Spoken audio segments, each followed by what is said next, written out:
आज मैं आपको बताने वाली हूँ कि अगर आपको ह्यूमैनिटीज़ का टीचर बनना है तो आपको देना होगा CUET PG paper code CUQP 04 का एग्जाम। ये एक ऐसा एग्जाम होने वाला है जहाँ पे इकोनॉमिक्स भी आएगा, जियोग्राफी भी आएगा, हिस्ट्री भी आएगा, पॉल साइंस भी आएगा, कॉमर्स, होम साइंस, मतलब ये सब चीजें। सबसे बड़ा सवाल आता है कि प्रिपरेशन मैम स्टार्ट करनी कैसे है, ठीक है, कहाँ से शुरू करें, कौन सा सब्जेक्ट करें, कहाँ से देखें। सब्जेक्ट वाइज आपको सारी स्ट्रैटेजीज बताने वाली हूँ। इकोनॉमिक्स कैसे स्टार्ट करनी है, पॉल साइंस कैसे स्टार्ट करनी है, हिस्ट्री कैसे स्टार्ट करनी है, साथ ही साथ कुछ प्रीवियस ईयर क्वेश्चंस के बेसिस पर आपको एग्जाम ट्रेंड भी बताऊंगी कि कहाँ से क्वेश्चन देखे जाते हैं। क्या आप भी बनना चाहते हैं ह्यूमैनिटीज के टीचर और अपना ज्ञान बांटना चाहते हैं दूसरों तक, लेकिन नहीं पता कि टीचर बनते कैसे हैं, क्या क्या स्टेप्स करने हैं, तो उसके लिए मैं हूं ना। तो आज मैं आपको बताने वाली हूं कि अगर आपको ह्यूमैनिटीज का टीचर बनना है तो आपको देना होगा CUET PG paper code CUQP 04 का एग्जाम। तो इसका पूरा नाम है B.Ed humanities and social science CUQP 04। तो B.Ed के बहुत सारे एग्जाम CUET PG में कराए जाते हैं, जिसमें कि ह्यूमैनिटीज के लिए एक अलग से पेपर कोड है जो कि है CUQP 04। अब इस एग्जाम को लेकर बहुत सारी चिंताएं बच्चों के अंदर है। ऐसा क्यों? क्योंकि एग्जाम में कई सारे ऐसे सब्जेक्ट्स आपको पढ़ने हैं जो शायद आपने कभी नहीं पढ़े होंगे। यानी कि ये एक ऐसा एग्जाम होने वाला है जहाँ पे इकोनॉमिक्स भी आएगा, जियोग्राफी भी आएगा, हिस्ट्री भी आएगा, पॉल साइंस भी आएगा, कॉमर्स, होम साइंस, मतलब ये सब चीज़ें आपने किसी भी बच्चे ने सबका सब पहले नहीं पढ़ा हुआ होगा। तो ऐसे में सबसे बड़ा सवाल आता है कि प्रिपरेशन मैम स्टार्ट करनी कैसे है, ठीक है, कहाँ से शुरू करें, कौन सा सब्जेक्ट करें, कहाँ से देखें। क्योंकि सिलेबस में कुछ भी मेंशन नहीं है, सिर्फ नाम दिया हुआ है पर्टिकुलर टॉपिक का, जैसे हिस्ट्री, पॉलिटिकल साइंस, इकोनॉमिक्स। अभी दिखाऊंगी मैं आपको सिलेबस, ठीक है। तो आज मैं आपको बताने वाली हूँ कि प्रिपरेशन आप लोगों को कैसे शुरुआत करनी है, ठीक है। सब्जेक्ट वाइज आपको सारी स्ट्रैटेजीज बताने वाली हूँ। इकोनॉमिक्स कैसे स्टार्ट करनी है, पॉल साइंस कैसे स्टार्ट करनी है, हिस्ट्री कैसे स्टार्ट करनी है, साथ ही साथ कुछ प्रीवियस ईयर क्वेश्चंस के बेसिस पर आपको एग्जाम ट्रेंड भी बताऊंगी कि कहाँ से क्वेश्चन देखे जाते हैं। उससे पहले आप क्लास को फटाफट से जो है सेशन को लाइक कर दीजिए और अपने सभी दोस्तों के साथ जो टीचर बनना चाहते हैं उनके साथ शेयर करिएगा, ठीक है। तो सबसे पहले किसी भी एग्जाम को अटेम्प्ट करने से पहले आपको एग्जाम पैटर्न जानना होता है, लेकिन उससे पहले आप सभी प्लीज इस टेलीग्राम चैनल को ज्वाइन कर लें। बिल्कुल फ्री ऑफ कॉस्ट है, इसको स्कैन कर सकते हैं या नाम सर्च कर सकते हैं पॉलिटिकल साइंस पर स्वाति मैम। यहाँ पे आपको सारी अपडेट्स वगैरह मिलती रहेंगी, ठीक है। These are the features. तो किसी भी एग्जाम को देने से पहले सबसे पहले उसका एग्जाम पैटर्न आपको पता होना चाहिए। अब दिक्कत क्या है ना कि पहले जो आपका प्रीवियस पैटर्न था, उस प्रीवियस पैटर्न में आपके पास 2 पार्ट्स आया करते थे, ठीक है। आपके पास आता था पार्ट ए और पार्ट बी, 2 पार्ट्स में आपका एग्जाम डिवाइडेड था। पार्ट ए में आते थे 25 क्वेश्चंस, पार्ट बी में आते थे 75 क्वेश्चंस। अब ऐसे में बहुत सारे बच्चों को कंफ्यूजन है कि क्या मैम पार्ट ए अभी भी आएगा। स्टिल मेरे पास बहुत सारे बार ईमेल्स मैसेजेस आते रहते हैं, जबकि इतनी बार मैं आपको बता चुकी हूँ 2025 में ही पार्ट ए डिलीट हो चुका है। तो now you only have part B के 75 क्वेश्चन जो आपके डोमेन से आएंगे, ठीक है। तो 75 क्वेश्चन आने वाले हैं। हर एक राइट आंसर का आपको 4 मार्क्स मिलेगा और रॉन्ग करने पर हर एक क्वेश्चन के बेसिस पर आपका फाइनल स्कोर से नेगेटिव होता जाएगा। जैसे एक क्वेश्चन गलत किया -1 हो गया, 2 गलत करे 2 माइनस हो गए टोटल स्कोर में से, ठीक है।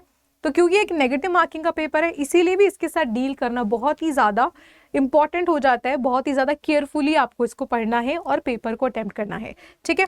तो यहाँ पे टाइम भी रिड्यूस हो चुका है क्योंकि क्वेश्चंस रिड्यूस हो चुके हैं। तो 1.5 आवर यानी कि 90 मिनट्स का एग्जाम ये होने वाला है और सारे 75 क्वेश्चंस आपके केवल डोमेन से होने वाले हैं। अब जब आप किसी सब्जेक्ट की बात करते हो तो वहाँ डोमेन अलग होता है। जैसे मेरे एग्जाम की बात करें HQP 18, तो वहाँ डोमेन का मतलब सारे 75 पॉल साइंस से आएंगे। लेकिन यहाँ पे डोमेन के मतलब है यहाँ पे जितने भी कंबाइंड सब्जेक्ट दे रखे हैं, इकोनॉमिक, ज्योग्राफी, हिस्ट्री, उन सब का कॉम्बिनेशन आने वाला है, ठीक है। तो चलिए अब सबसे पहले हम जान लेते हैं कि सब्जेक्ट वाइज स्ट्रैटेजी से पहले आपका सिलेबस क्या होने वाला है। तो सिलेबस आप देख सकते हो, जो मैंने पीछे लिखा है बस यही ऑफिशियल सिलेबस है। ऑफिशियल सिलेबस में बस इतना ही दे रखा है, history, political science, geography, economics, commerce and home science, बस ऐसे टॉपिक्स को दिया हुआ है। अब आप में से बहुत सारे बच्चों ने 11th 12th में कोई ना कोई इसमें से पढ़ रखा होगा और शायद कोई ऐसा भी हो जो साइंस बैकग्राउंड से हो और उसने कोई सा भी इनमें से नहीं पढ़ रखा हो, ठीक है। So let's know the what is the subject wise strategy. आपको सब्जेक्ट वाइज कैसे डील करना है, कहाँ से शुरुआत करनी है, एंड मैं आपको जो है प्रो टिप भी दूंगी लास्ट में कि कैसे आपको अपने पूरे प्रिपरेशन के टाइम को हैंडल करना है। So do not forget to watch the video till the end, ठीक है। चलिए तो सबसे पहले हम बात करने वाले हैं हिस्ट्री की।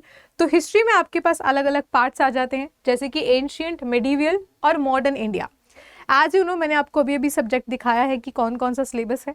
तो सिलेबस में कुछ भी मेंशन नहीं है कहाँ से पूछेंगे, तो कहीं से भी रैंडमली चीज़ें पूछी हुई हैं। तो on the basis of PYQs ये कुछ पार्ट्स हैं जिसमें से क्वेश्चंस आ रखे हैं। उसी के साथ साथ अगर हम देखें तो प्री इंडिपेंडेंस से काफ़ी क्वेश्चंस देखने को मिले। प्री इंडिपेंडेंस के, जैसे कि ब्रिटिश के समय पे जो जो एक्ट आया करते थे, किस एक्ट में क्या चीज़ें हुई हैं, ये सब सवाल भी आपसे पूछे गए हैं। ठीक है, उसी के साथ अगर आपको बिल्कुल भी फेमिलियरिटी नहीं है हिस्ट्री के साथ, तो आप क्लास 11th और 12th की NCERT के साथ शुरुआत करिएगा।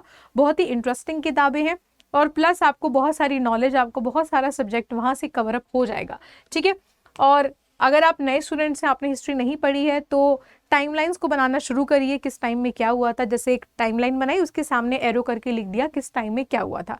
ठीक है, खुद के नोट्स बनाने शुरू करें, बिकॉज हिस्ट्री इज समथिंग जिसमें without your own subject, without your own notes, without your own timeline जो आपने खुद से बनाई है, आपको चीज़ें नहीं लर्न होने वाली। ठीक है, तो आप उसी के बेसिस पर अपने कुछ MCQs को प्रैक्टिस कर सकते हैं, खुद बना करके टॉपिक वाइज उनको प्रैक्टिस कर सकते हैं। ठीक है, let's move on to the next subject. Next subject हमारे पास होने वाला है मेरा अपना सब्जेक्ट जो मैं आपको पढ़ाऊंगी CUQP 04 में, दैट इज पॉलिटिकल साइंस। तो पॉलिटिकल साइंस में इंडियन कॉन्स्टिट्यूशन से काफ़ी क्वेश्चंस आ रखे हैं, जैसे कि काउंसिल ऑफ मिनिस्टर्स के बारे में पूछना, प्रेसिडेंट के बारे में पूछना, इलेक्शंस के बारे में पूछना, पार्टी पॉलिटिक्स के बारे में पूछना, ये सब चीज़ें। तो इंडियन कॉन्स्टिट्यूशन पूरा मैं आपको कवर अप कराऊंगी if you come in batch. उसके अलावा लेजिस्लेचर, एग्जीक्यूटिव, जुडिशरी से रिलेटेड कुछ फैक्ट्स आपसे पूछ रखे थे। इलेक्शंस पे तो काफ़ी ज़्यादा क्वेश्चन आया हुआ था और पॉलिटिकल पार्टी से भी काफ़ी क्वेश्चन आया है, जैसे कि 2014 से पहले मेजॉरिटी पार्टी कौन सी बनी थी, सबसे पहला नॉन कांग्रेस CM कौन था। इस प्रकार के फैक्ट्स काफ़ी ज़्यादा पूछे जा रहे हैं। फेडरलिज्म से रिलेटेड, जैसे कि coming together, holding together federalism, democracy, globalisation, citizenship and party politics. Party politics as I said कि यहाँ से सबसे ज़्यादा प्रश्न मुझे बार बार देखने को मिल रहा था आपके पेपर में। ठीक है, तो अगर आप एकदम बिगिनर हैं, नहीं पता कैसे शुरुआत करनी है, तो आप जो है यहाँ पे 1 पेज नोट्स, सबसे पहले फैक्ट्स को पढ़ना शुरू कर सकते हैं। थोड़ा बहुत लक्ष्मीकांत से फैक्ट को पढ़ लीजिए, उनके खुद के नोट्स बना लीजिए, जैसे कि प्रेसिडेंट का, प्राइम मिनिस्टर का, इलेक्शन कमीशन ऑफ इंडिया का, ठीक है, स्टेट्स का, यूनियंस का, तीनों लिस्ट कहाँ मिलती हैं, सारे पार्ट, सारे स्केड्यूल, सारे इंपॉर्टेंट अमेंडमेंट्स, इस तरीके की चीज़ें। उसके बाद आप कीवर्ड्स पे ज़्यादा फोकस करिएगा, क्योंकि कंसेप्ट भी पूछा हुआ था आपसे, जैसे कि लिबर्टी, इक्वालिटी, रिपब्लिक, फेडरलिज्म, ये सब जो आपकी कंसेप्ट्स हैं। अगर आपको शुरुआत करनी है तो आप क्लास 11th और 12th की NCERT के साथ शुरुआत कर सकते हैं। साथ ही साथ सारी चीज़ें जब आप कवर अप करते चलेंगे तो MCQs उनको प्रैक्टिस करते चलिए। MCQs आप खुद भी इनके बेसिस पर बना सकते हैं और रिवाइज करना है बार बार पॉलिटिकल थ्योरीज को ब्रीफली तरीके से, क्योंकि अनटिल अनलेस आपका कंसेप्ट क्लियर नहीं है, you will not be able to crack the exam. क्योंकि फैक्ट्स इंपॉर्टेंट है, नो डाउट, बट फैक्ट्स भी कब तक याद रख पाओगे, आप ह्यूमन हो, कंप्यूटर नहीं हो। तो कंसेप्ट प्लस फैक्ट को साथ में लेते चलना है, ठीक है, जो कि बैच में सारी जिम्मेदारी मेरी ही है। आगे चलते हैं। नेक्स्ट सब्जेक्ट हमारे पास आता है जियोग्राफी। तो जियोग्राफी में ज्यादातर जो क्वेश्चंस देखने को मिल रहे हैं वो फिजिकल जियोग्राफी से ज्यादा आ रहे हैं। ठीक है, तो यहाँ पे फिजिकल जियोग्राफी से जैसे कि माउंटेन्स, रिवर्स के बारे में, लॉन्गेस्ट रिवर पूछ रखा था, ठीक है, और थोड़ा बहुत माउंटेन्स रेंज के बारे में पूछा हुआ था, क्लाइमेट के बारे में पूछा हुआ था, और कुछ आपकी यहाँ पे क्रॉप्स पूछी हुई थी कि कौन से सीजन में कौन सी क्रॉप्स मिलती हैं। ठीक है, ह्यूमन ज्योग्राफी, पॉपुलेशन पे काफ़ी क्वेश्चन आ रखा था। पॉपुलेशन में अलग अलग पूरे वर्ल्ड में जो स्टेट्स हैं उनको आपको रैंकिंग में लगाना था, किसमें ज़्यादा पॉपुलेशन देखने को मिलती है। वहीं आपके पास इंडिया के नॉर्थ ईस्ट स्टेट्स को भी पूछा हुआ था कि रैंक में लगाइए कि किसमें ज़्यादा पॉपुलेशन है। ठीक है, इंडियन ज्योग्राफी में थोड़ा बहुत रिसोर्सेज, एग्रीकल्चर, मैंने आपको बताया एग्रीकल्चर से क्वेश्चन आ रखा है, कौन सी क्रॉप किस सीजन में आपको देखने को मिलती है। तो यहाँ पे डेली के एटलीस्ट 10 क्वेश्चंस आपको खुद से बनाने हैं इंडियन ज्योग्राफी से। पहले थ्योरी पढ़िए, फिर उसको एज अ क्वेश्चन की तरह शाम में प्रैक्टिस करिए। फिजिकल ज्योग्राफी पे थोड़ा सा ज़्यादा ध्यान रखना, ठीक है। साथ ही साथ यहाँ पे आप अपनी मैप्स बना सकते हैं, माइंड मैप्स बना सकते हैं, ठीक है, कि किस सीजन में कौन सी मिल रही है, या एक पर्टिकुलर छोटा सा रफली अर्थ बना लिया और उस पर थोड़ा सा फिजिकल ज्योग्राफी के थोड़े बहुत फैक्ट्स को एज अ डायग्राम के थ्रू ड्रॉ कर लिया, ठीक है। और कुछ फ्लैश कार्ड्स बना लीजिए, जैसे कि जीके के क्वेश्चन होते हैं, लॉन्गेस्ट रिवर या बिगेस्ट डैम, या फिर कौन सी क्रॉप किस पर्टिकुलर सीजन में मिलता है, ठीक है, तो या फिर कौन सी पर्टिकुलर टाइप ऑफ क्रॉप किस पर्टिकुलर टाइप ऑफ स्टेट में मिलता है, ऐसे कुछ फ्लैश कार्ड्स फैक्ट बेस के बना लीजिएगा, ठीक है, तो वो आपको बहुत ज़्यादा हेल्प आउट करेंगे। आगे चलते हैं। Next we have the commerce, जिससे सबसे ज़्यादा बच्चे डरते हैं, क्योंकि since it's exam of humanities तो कॉमर्स आपके लिए एकदम ही नई हो जाती है। तो कॉमर्स में बहुत ज़्यादा डेप्थ में आप लोगों को नहीं जाना। जो 11th और 12th का आपका NCERT है उसके बेसिस पे आपको कॉमर्स को पढ़ना है। जैसे कि थोड़ा बहुत तो आपको मेनली पता ही होना चाहिए, ठीक है। जैसे कि यहाँ पर आपका दिया हुआ है कि आपको जो है अकाउंटेंसी के बारे में थोड़ा बहुत पता होना चाहिए, थोड़ा बहुत डिमांड और सप्लाई के बारे में पता होना चाहिए, ठीक है, GDP के बारे में थोड़ा बहुत, इस प्रकार के फैक्ट्स आपको पता होने चाहिए, ठीक है। उसी के साथ साथ यहाँ पर थोड़े बहुत मार्केटिंग और फाइनेंस रिलेटेड बेसिक्स भी आपको पता होनी चाहिए, जो कि हमारे बैच में प्रिया मैम आपको पढ़ाने वाली है, ठीक है। नेक्स्ट हमारे पास होने वाला है, सॉरी कॉमर्स अभी तक हम लोग पढ़ रहे थे, तो जो मैंने आपको अभी बताया था डिमांड एंड सप्लाई वाला वो इकोनॉमिक्स का पार्ट है। बाकी अकाउंटेंसी, बैंकिंग, मतलब थोड़ा बहुत जो बैलेंस शीट से रिलेटेड चीज़ें हैं, थोड़ा बहुत फॉर्मूलाज, कॉमर्स से आपके ज़्यादातर जो पूछे हुए हैं वो फॉर्मूलाज पूछे हुए हैं, ठीक है। तो ये सब चीज़ें आपके कॉमर्स में आ जाती हैं, बहुत डेप्थ में नहीं जाना, 11th-12th वाले पे रहना है, ठीक है। अकाउंटेंसी से रिलेटेड, मैनेजमेंट से रिलेटेड, तो उसके थोड़े बहुत आप MCQs को प्रैक्टिस कर लीजिएगा। कॉमर्स में मैंने आपको कॉमर्स के बाद इकोनॉमिक्स में मैंने आपको बताया डिमांड एंड सप्लाई से क्वेश्चंस आ रखे हैं। उसी के साथ थोड़ा बहुत बेसिक चीज़ें जैसे कि GDP वगैरह, उसी के साथ पोवर्टी या अनएम्प्लॉयमेंट या इन्फ्लेशन, ये सब चीज़ें क्या होती हैं, कैसे मेज़र किया जाता है, थोड़ा बहुत बजट से रिलेटेड, थोड़ा बहुत LPG रिफॉर्म्स जो कि 1991 में हमने अपनी इकोनॉमी को ओपन कर दिया था, ठीक है। तो ये मैक्रो माइक्रो वाली इकोनॉमिक्स वाली जो किताबें हैं 11th-12th का, उसमें आपको देखने को मिल जाएगा। वहाँ पे आपको थोड़ा बहुत बजट, फिस्कल डेफिसिट क्या होता है, सरप्लस वैल्यू क्या होता है, ये सब चीज़ें थोड़ा बहुत आपको बेसिक्स देखने को मिलेगा, जो कि आपके लिए इंपॉर्टेंट है। थोड़ी बहुत इकोनॉमिक टर्म्स आप पर डे के हिसाब से समझनी शुरू करिएगा। जैसे कि इंग्लिश का एक वर्ड हमारे हर एक दिन सीखने की कोशिश करते हैं, वैसे आप इकोनॉमिक्स का एक एक टर्म एक एक दिन करेंगे तो भी आपका हो जाएगा, ठीक है। Last but not the least हमारे पास आता है होम साइंस, जो कि बहुत ही कम बच्चों ने पढ़ी होती है, क्योंकि या तो आपका ऑप्शनल ज्योग्राफी होता है, या तो आपका होम साइंस होता है, या तो इकोनॉमिक्स होता है, तो सब कुछ एक साथ नहीं हो सकता। तो यहाँ पे आपको फूड और न्यूट्रिशन से रिलेटेड काफ़ी क्वेश्चंस देखने को मिले।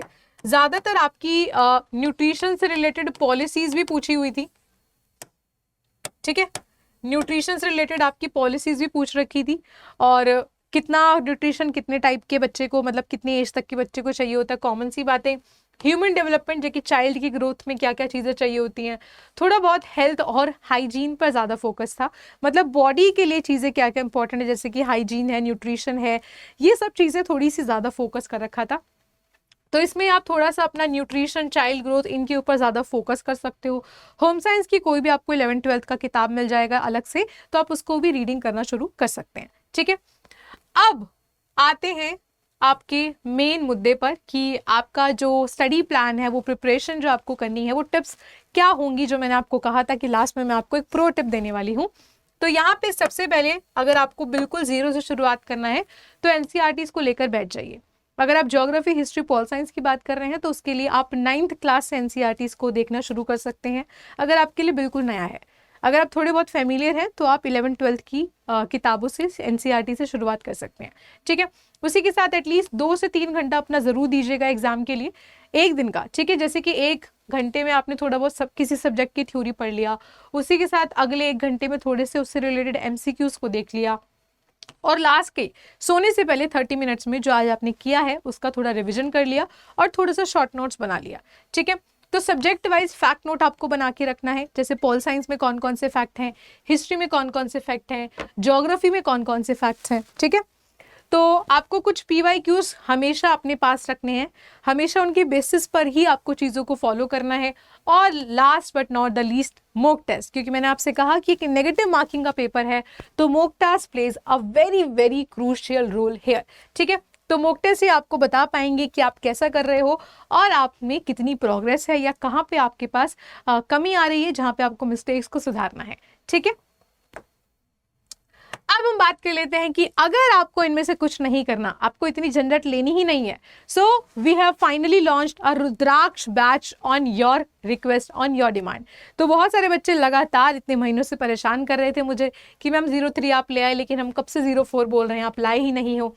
तो फाइनली अब आपकी डिमांड पर आ चुका है, where we will complete the complete syllabus, you will get live and recorded class. कभी लाइव नहीं देख पाए तो रिकॉर्डेड भी देख सकते हो। साथ ही साथ आपको प्रैक्टिस क्लासेस मिलेंगी, MCQs वाली, बैच टेस्ट मिलेंगे आपके सब्जेक्ट वाइज। साथ ही साथ यहाँ पर काउंसलिंग मिलेगी टिल एडमिशन, यानी कि जब तक एडमिशन नहीं हो जाता यूनिवर्सिटी तक हाथ पकड़कर छोड़कर आएंगे। प्रेफरेंस कैसे देनी है, कितने मार्क्स होने चाहिए, सारी चीजें आपको इस बैच में गाइड की जाएंगी through me and the other teachers. तो इसमें एडमिशन लेने का एकमात्र जरिया है मेरी ईमेल आईडी। तो swati.yadav@24/7.com ये मेरी ऑफिशियल ईमेल आईडी है, जहां से जो भी रिस्पॉन्स आएगा वो मैं ही करूंगी। तो जल्दी से जाइए, अपना नेम, कॉन्टैक्ट नंबर और बैच नेम इसके ऊपर सेंड करिएगा। और अगर आप डायरेक्टली परचेज कर रहे हैं तो आप इस कोड का इस्तेमाल कर सकते हैं। और अगर आज आप इस वीडियो को देख रहे हो तो सबसे बेहतरीन मौका है, क्योंकि आज चल रही है अचीवर्स सेल, यानी कि क्योंकि नया नया बैच आया है तो ये अर्ली बर्ड ऑफर है, जिसमें कि स्वाति 30 कोड उपयोग करके आपको 40% तक का डिस्काउंट मिलेगा। एंड्रॉइड मोबाइल से 41 का मिलेगा, ठीक है। तो जो कोड्स होते हैं बेटा वो iOS पे नहीं लगते, तो iOS वाले बच्चे क्रोम का उपयोग करेंगे, ठीक है। अब आपको ये लगाना कैसे है कोड, मैं आपको दिखा देती हूँ एक बारी। जैसे कि आप जाएंगे अड्डा की एप्लीकेशन पर, तो गो टू अड्डा के application, under all courses, then go to CUET PG यानी कि UG and PG entrance exam, then click on here CUET PG and here you will get CUET PG B.Ed, ठीक है। तो B.Ed में आपके पास ये रहा रुद्राक्ष बैच, इस पे क्लिक करिएगा। जो एग्जिस्टिंग कोड है वो आपको नहीं लगाना, वो बाय डिफॉल्ट होता है। जो भी लगा होगा वहां पे XYZ, ठीक है, उसको आपको रिमूव करना है पहले। साथ ही साथ इस नंबर पे कॉल नहीं करना जो यहाँ पे दी हुआ है, क्योंकि ये नंबर मेरा नहीं है, मेरी सिर्फ ईमेल आईडी है, तो मुझे सिर्फ उस पर कॉन्टैक्ट करिएगा। वहीं पे मैं आपको सारी चीजें कॉन्टैक्ट के थ्रू व्हाट्सएप पे बता दूंगी, ठीक है। तो यहाँ पे इसको रिमूव करना है, यहाँ पे बाय नाउ पे जाना है और इधर टाइप करना होगा बेटा आपको स्वाति 30, ठीक है। स्वाति 30 अब जैसे अप्लाई कर दोगे आप देख सकते हैं कि यहाँ पे आपको हाईएस्ट डिस्काउंट अब मिल चुका है। Then you can proceed your payment, ठीक है। तो इस तरीके से आप कर सकते हैं, लेकिन ज़्यादा बेटर होगा जब आप मुझसे डायरेक्टली कांटेक्ट कर लेंगे मेरी ईमेल आईडी पर, ताकि आपके लिए चीज़ें काफ़ी ज़्यादा आसान हो जाए। तो send your name, contact number and batch name on this email ID swati.yadav@24/7.com, ठीक है। तो उम्मीद करती हूँ आपको आज की वीडियो बहुत अच्छी लगी हो, पसंद आई हो, हेल्प करा हो।